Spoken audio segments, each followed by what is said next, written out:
right. All right, let's get started. Good evening once again. I am Selwyn Collins, your host of CWS As It Is. The gentleman next to me is Dr. David Hinds. Dr. David Hinds, political activist and commentator as an associate professor of political science and Caribbean and African diaspora studies at Arizona State University. Dr. Hinds is no stranger to CWS As It Is, so I am actually looking forward to hearing what he has to say. What are your thoughts? Let me start with this. What are your thoughts about the change of government? Well, I think it's a very important moment in our history. After all, this has been a government that has been in power for 23 years. And so you're talking about a government being in power beyond the normal time for governments in the world. And when you take into consideration that this is only the second change of government in the post-colonial history of Guyana, which is 49 years and counting, then it becomes significant. But what is also significant about this change is that although the governments that we've had since independence have all had their low moments, have all engaged in one form of government overreach or the other, this PPP government has been the worst in that regard, in that it had taken the country to a higher level of authoritarianism than any previous government. That what we saw was the coming together of the state and the underworld, what Professor Clive Thomas calls the criminalization of the state. What we saw was the rank disrespect for dissent. What we saw was open racialization on the part of the state, and most importantly was the squandering of government resources in the form of cronyism, bribes, corruption was rampant. And so what we had was a coming together of all the negatives that you associate with bad governance, coming together in one government. And it had the effect of weighing the country down and taking the country to its lowest depth that it has ever been, I would argue, since colonialism. And so when you change something like that, you're doing an enormous job, because you're not only changing a government, you're changing a regime, but most importantly, you're changing a regime that really took the country to places that no other regime had taken it. Yeah. So it was a significant change. Thank you for that. What surprised you, if anything, about the results? But one of the things that surprised me about the results was the extent to which the traditional supporters of APNU/PNC, that is African Guyanese, the extent to which they voted in this election and participated in this election. Because you see, African Guyanese, like black people all over the world, are not very good at voting in large numbers. We especially young people, they tend not to participate in the political process as other demographics in the society. But what we saw with this election was young blacks really coming out and voting in larger numbers than they normally do. And only this morning in this Tablet News, they carried a report that said it was the increase by 14,000 votes in Region 4 that really was the clincher in a very close election. Now, I am not saying that other ethnic groups did not play an important role. We had to have some East Indians voting, some Amerindians voting, and perhaps Chinese and Portuguese. But the point I'm making is, in answer to your question, what was surprising? And what was surprising was that here was a demographic that did not take election and electoral participation very seriously in recent times. And they took it seriously this time. And I think it played a pivotal role in pushing us to the point where we are. What do you think caused that? I didn't get that question. What do you think might have been responsible for that, for such a turnout? Well, there are two things I think responsible for that. The first thing was the extent to which the PPP government had beaten down the entire population, in particular poor people of all races. But as is the case in party politics and tribal politics, the constituency of the rival group is the one that often bears the brunt of whatever terrible things befall the society. And in this case, it was African Guyanese who were the traditional supporters of the PNC and later the APNU. And so it meant that when the government brought down the hammer on the society, it would come down hardest on those who are least defense, those who have the least defense. And this was the case of African Guyanese. So what the government succeeded in doing by coming down so hard on the society, in particular the African Guyanese community, was to increase the rage in that community. And so that was always going to be an important factor. But I think the second factor was the very coming onto the scene of the coalition. Once the AFC joined the APNU, it signaled to the entire country, but it signaled to the supporters of the APNU that it was possible to win.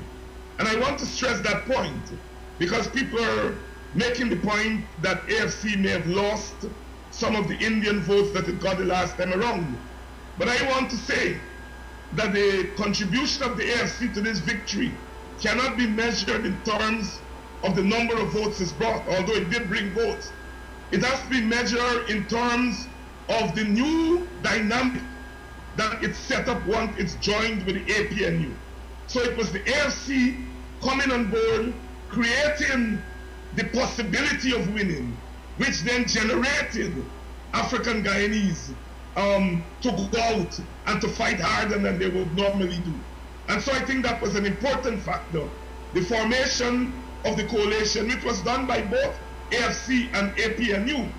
But AFC has to take the credit here because they left their comfort zone and came and joined an alliance which they had vowed that they were not going to join. And in so doing, they were able to generate the excitement, the enthusiasm, and the determination in all of Guyana, but most importantly, among the supporters of the APNU. Dr. Hinds, that I have you here tonight, I would like you to address a particular phenomenon. Many are asking this question: how could this have happened for so long? Recently I had a conversation with a friend who resides in Guyana, and she's angry. She's angry and she's disturbed deeply because after the elections and what she's seeing is happening in the transition, she's realizing that she was part of that population that did not speak out. And she did not speak out because she didn't have a voice, but there was some latent fear. There was self-preservation, there was preservation, the importance of preserving one's business. How important is it for a nation, for the citizenry, to hold officials accountable? The question, I don't know how much of what I said you heard, but I was speaking to a friend of mine who is deeply hurt now that she's seeing all the positive actions of the new government, and she feels guilty that during the past administration she kept silent and didn't realize that she was not protesting. But there was it was important for her, she claimed, to recognize prudence, that she had to preserve herself, her family, her business. So I ask you this question, this particular phenomenon where citizens, when they become fearful of repercussions, sort of postpone or neglect their civic duty or national duty to hold officials accountable. Now, it's easy for those of us in the diaspora to blame, but the question I want to ask you, should our citizens or Guyanese have held this previous administration more accountable? And what do you believe is the reasons why more people did not come out? Yes, that's a timely question, Selwyn. It is one of the unfortunate things about our political culture. One is that citizens begin to censor themselves as soon as a new government comes into power. Because the sense is that if you speak out against government, you will be victimized. And against government, you will be victimized. And so many people depend on government, whether working for the government or if they're in business, they depend on government for contracts, for license, etc. And so therefore we live in a society in which people quickly fall in line and become fearful of governments. And the PPP benefited from this, and it played on the weaknesses of people and took advantage of the fact that people do that in the society. And I think it's one of the things that we've got to work on. Now, just this past 24 hours, I myself made some comments about the composition of the cabinet that is named by the new government. I felt that it was not thought out. It's too large, it's too unwieldy, it looks a lot like jobs for the boys and girls. And as soon as I said that, a lot of the supporters of the ruling coalition came down on me. You know, how dare you? Give them a chance, give them a honeymoon. It's too early to be critical. You see, that's how the society functions. It's part of our political culture that we feel that the only way to support and defend the government is to not to tolerate any criticisms of the government. Now, I consider myself a part of the coalition. I belong to the WPA. I'm a leading member in the WPA.